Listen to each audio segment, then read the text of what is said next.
विजयनगरा की एक खूबसूरत सुबह को अचानक किसी की बुरी नजर लग गई।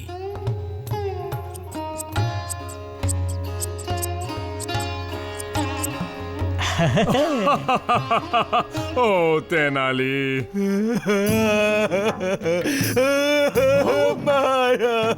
बोलो सेनापति, इतने परेशान क्यों हो? बुरी खबर है, उत्तर से दिल्ली के शहंशाह हमारे राज्य की सीमा में घुस आए हैं, वो भी 20,000 सैनिकों के साथ। क्या? उत्तर के शहंशाह की ये हिम्मत कि मुझे धमकाए? वो खुद को समझता क्या है? असल में महाराज वो जानता है कि उसके पास एक मजबूत फौज है, और ये बात सच भी है। जरा देखिए तो, देखिए आप आजकल किस तरह के लोगों से घिरे रहते हैं, पिटे हुए कवि, बेकार मूर्तिकार और कुछ बहुत ही खराब चित्रकार। आपको खबर भी नहीं है कि आपकी फौज कमजोर और सुस्त ही नहीं, बल्कि गैर जिम्मेदार भी है। और ये तब से हुआ जब से ये यहाँ आया। महाराज, तेनालीरामन की घटिया कविताओं और तरकीबों की वजह से आप भटक गए हैं और भूल गए हैं कि एक राजा को अपनी फौज पर ध्यान देना। ये बताओ, हमारे सैनिक क्या सच में कमजोर हैं? हमारे सैनिक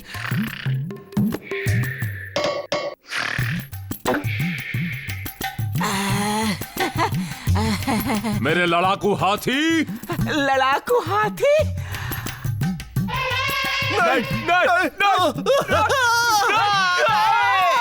मेरे बेहतरीन तीरंदाज, कुछ खास नहीं। ये कैसे हो सकता है? जब मेरी फौज में ही दम नहीं तो मैं उनसे क्या मुकाबला करूंगा? मैं अपना राज्य खो दूंगा। ऐसा कुछ नहीं होगा महाराज, मैं जाकर शहंशाह से बात करता हूँ, हो सकता है बात करने से सब ठीक हो जाए। आप इसे कैसे भेज सकते हैं? यही तो इस सब के लिए जिम्मेदार है। मैं तो कहता हूँ कि राज्य की सेना को कमजोर बनाने के षड्यंत्र के लिए इसे खत्म कर दिया जाए। खामोश राजगुरु, जब देखो शिकायत करते रहते हो। मक्खी मारो, मुझे नहीं। इन पर ध्यान मत दो। रुक जाओ, मैं तुम्हें छोड़ूंगा नहीं। आगे जाओगे कहाँ? जल्दी जाओ रुको और मेरे राज्य को बचा लो।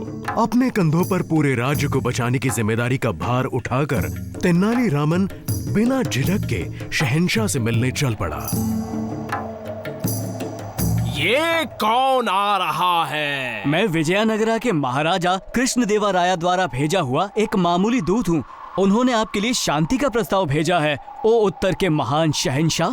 शांति? हाँ, अब आएगा मजा।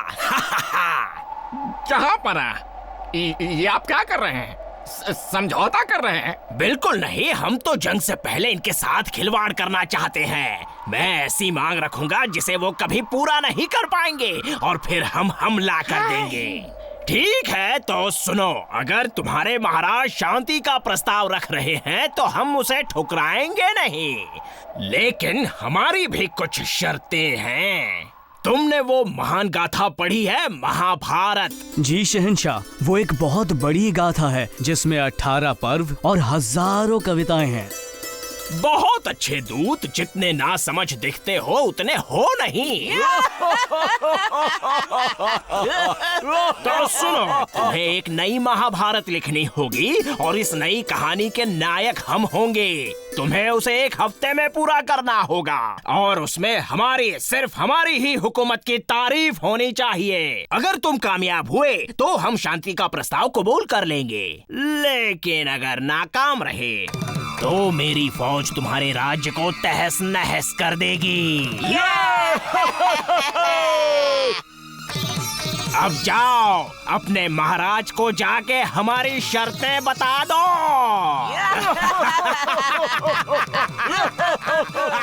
वहाँ महल में सब घबराए हुए थे, सबके हौसले डगमगा रहे थे, लेकिन राजगुरु किसी और जुगाड़ में लगे हुए थे। चलो सैनिकों, मेरी बात सुनो। याद रहे, तेनालीरामन के नाकाम होने की खबर मिलते ही महाराज के राज्य की रक्षा की जिम्मेदारी सिर्फ और सिर्फ तुम लोगों पर ही होगी।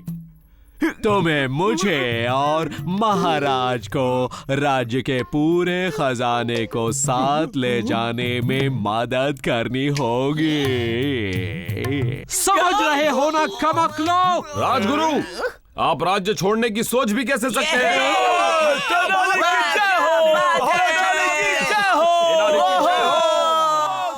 रामन, तुम आ गए। मेरे लिए अच्छी खबर लाए हो ना रामन? तेनाली ने कृष्णदेवराया को शहंशाह की शर्त के बारे में बताया, लेकिन उसके बाद वो और निराश हो गए। रामन, ये क्या कर दिया? ये काम नामुमकिन ही नहीं बल्कि हमें बेइज्जत करने की चाल है, चाल। मेरे इतने मुश्किल वक्त में तुम मेरे लिए एक और नई मुसीबत खड़ी कर आए तेनालीरामन। सब कुछ खत्म हो गया। राज्य को छोड़ने की तैयारी करो, शाही खजाने को जमा करो और तुम मेरे सफर के कपड़े तैयार करो। चलो जल्दी, सब लोग इंतजाम करो, जल्दी। शहंशाह ने मुझे इस काम के लिए पूरे 1 हफ्ते का समय दिया है महाराज, मुझे कोशिश तो करने दीजिए। ठीक है तेनाली, मुझे तुम पर यकीन है। लेकिन याद रहे, इस पूरे राज्य का भविष्य अब सिर्फ तुम्हारे हाथ में है। मैं आपको निराश नहीं करूंगा। बहुत अच्छे दोस्तों, इतना कागज महाभारत के लिए काफी होना चाहिए। लेकिन तेनाली, 1 हफ्ते में तुम इन सभी पन्नों को कैसे भर पाओगे? बस इन खाली पन्नों को पालकी में रख दो, सब पता चल जाएगा। नदी के उस पार उत्तर के शहंशाह ने अपना डेरा डाल रखा था। उनका अहंकार दिन ब दिन बढ़ता जा रहा था। जहांपना, वो दूत पालकी के साथ लौट आया है। उसमें महाभारत तो नहीं होगी?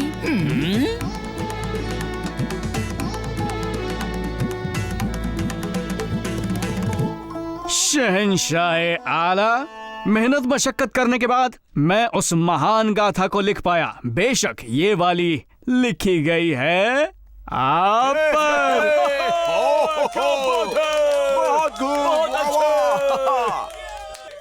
अच्छा, ये बात है, हम सुनने के लिए बेताब हैं। हमें इस महाभारत का पहला अध्याय पढ़कर सुनाओ। जी बेशक, लेकिन पहले मैं इससे ताल्लुक रखते कुछ जरूरी सवाल पूछना चाहता हूँ शहंशाह। पूछो। मैंने आपको कहानी में एक धर्म राजा बताया है जो सिर्फ न्याय करता है। धर्मराज, क्या बात है। मैंने मलिका यानी आपकी पत्नी को बताया है द्रौपदी। बहुत अच्छे। लेकिन इस कथा में द्रौपदी के 5 पति थे। जी हाँ, 5 पति।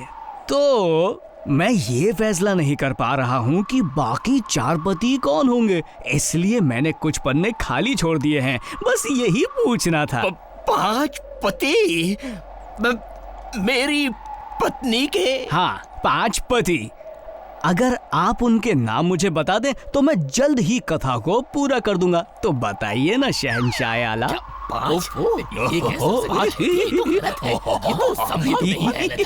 तेनाली की बातें शहंशाह को शूल की तरह चुभी और वो दंग रह गए। बस एक बुत की तरह बैठे रहे और उनके दरबार में हाहाकार मच गया। खामोश! मेरा हाथ नजर नहीं आ रहा। मैंने कहा खामोश। मैं चाहता हूँ इस कथा को जला दिया जाए इसी वक्त।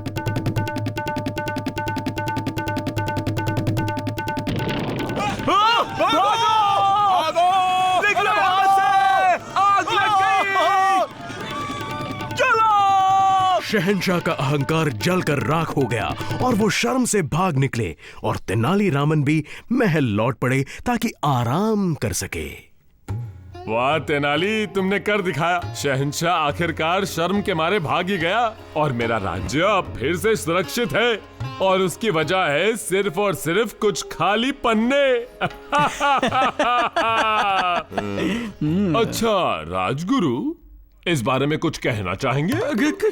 कमाल हो गया महाराज, मैं जानता था कि ये तरकीब काम करेगी। अब बिल्कुल।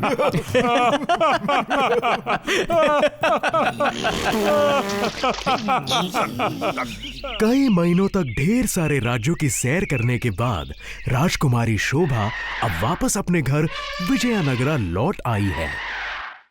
और फिर हम उत्तर के बर्फीले पहाड़ों की तरफ गए, जहाँ पर खतरनाक राक्षस रहते हैं। मैंने उनके लिए गाना गाया और विजयनगरा का मेरा मशहूर नाच दिखाया और जल्द ही हम सब दोस्त बन गए।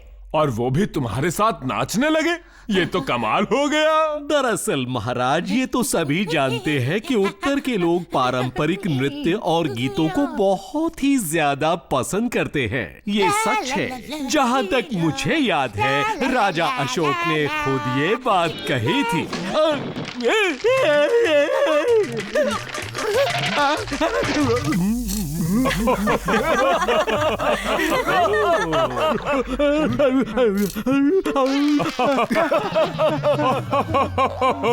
ओ राजगुरु, आप भी बड़े ही अजीब हैं।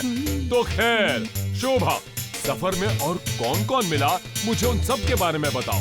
मेरे सफर में मैं कई जगह पर गई, पर कोई नहीं था जैसा विजयनगरा, जिसका राजा है सुंदर भी पर है बलशाली भी। कृष्ण देवा, कृष्ण देवा, कृष्ण देवा, कृष्ण देवा राया। कौन है इस शहर में सबसे चतुर, मस्त और मजा किया पल में तोला, पल में माशा।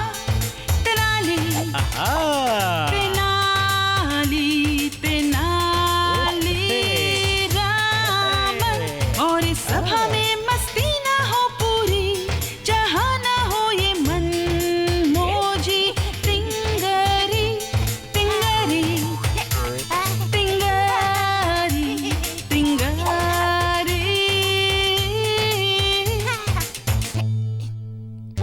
और हर कोई ये जाने कौन है सबसे विद्वान, जो है हमारे प्यारे गोल मटोल श्री राजगुरु।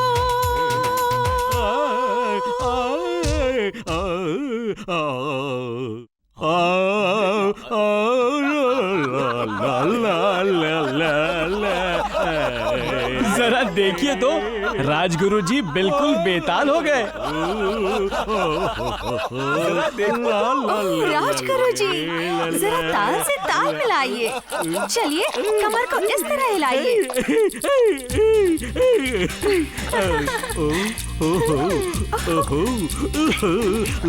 तेनाली को देखिए, वो बेफिक्र होकर कैसे झूम रहे हैं।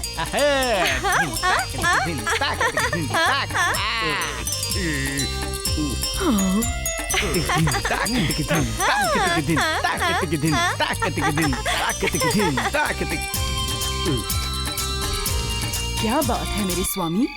मुझे ये समझ में नहीं आता, नाचने में ऐसी क्या खास बात होती है? किसे पसंद है ये सब? ओह मेरे स्वामी, इसमें सबको मजा आता है। आपको भी तो किसी न किसी चीज में मजा आता होगा स्वामी। आता है ना, तब जब मैं अपने दुश्मनों को नीचा दिखाता हूँ या उनकी हार के बारे में सुनता हूँ तब। अरे वाह! लेकिन अभी मेरे अंदर थोड़ी सी इंसानियत बाकी है, एक कोमल कोना जिसमें मौज करने की इच्छा बाकी है। अगर मैं उस कोने को ढूंढ पाने में कामयाब हो सकूं तो शायद, अगर तुम मेरी मदद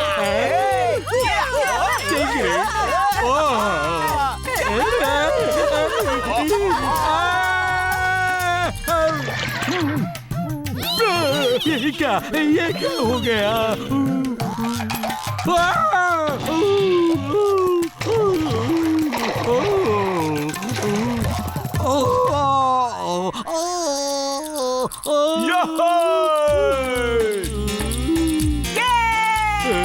ये मेरे साथ क्या हो रहा है?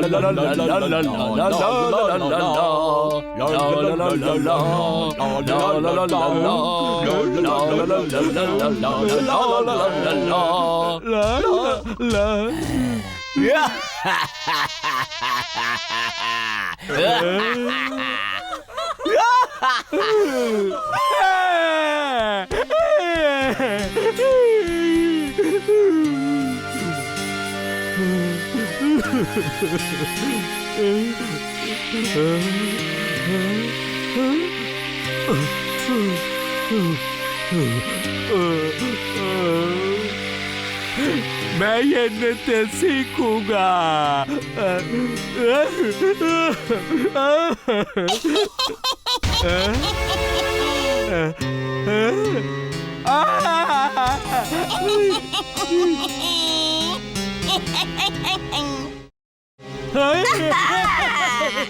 तो गोल मटोल राजगुरु जी नृत्य करना सीखना चाहते हैं।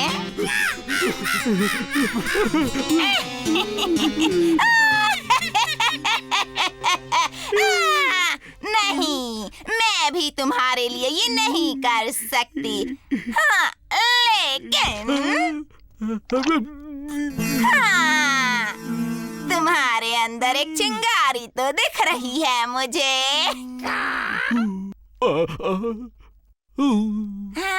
तो तुम सच में ये कला सीखना चाहते हो राजगुरु? हाँ, मैं नृत्य सीखना चाहता हूँ। मुझे सीखना है।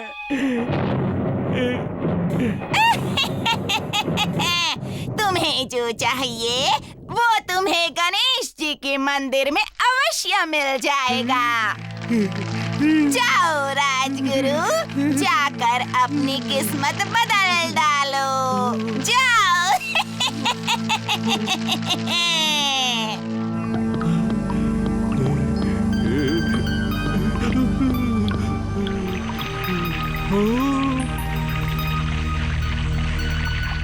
भगवान,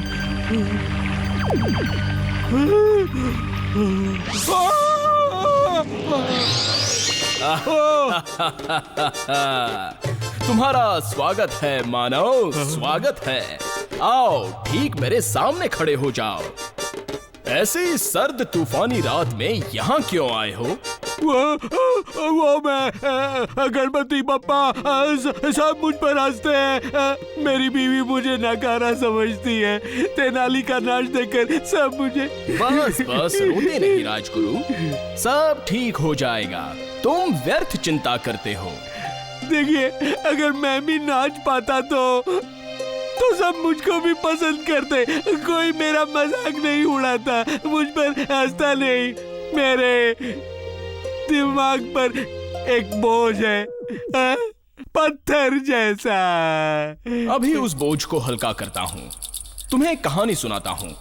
ये लो, ये मिठाई खाओ। गणेश जी शिव जी की कहानी सुनाने लगे और राजगुरु जी उसे गौर से सुनते रहे। उन्होंने उनके तांडव नृत्य के बारे में बताया और बातों ही बातों में उनके सिर का बोझ भी हल्का कर दिया।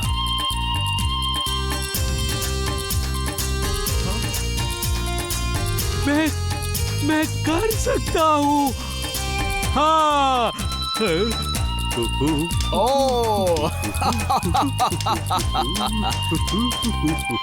ला ला ला ला। अरे, मेरे स्वामी कहाँ हैं? हाँ, राजगुरु कहाँ है? मैं यहाँ पर हूँ। देख, राजगुरु जी! कैसा लगा? राजगुरु जी कहाँ रह गए थे? हाँ, ऐसे चले क्यों गए? आप में ताल नहीं है तो क्या हुआ? ओ अच्छा।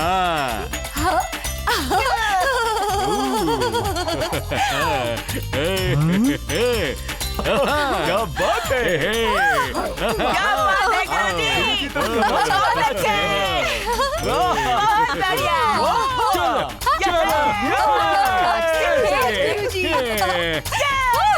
अरे वाह, क्या बात है?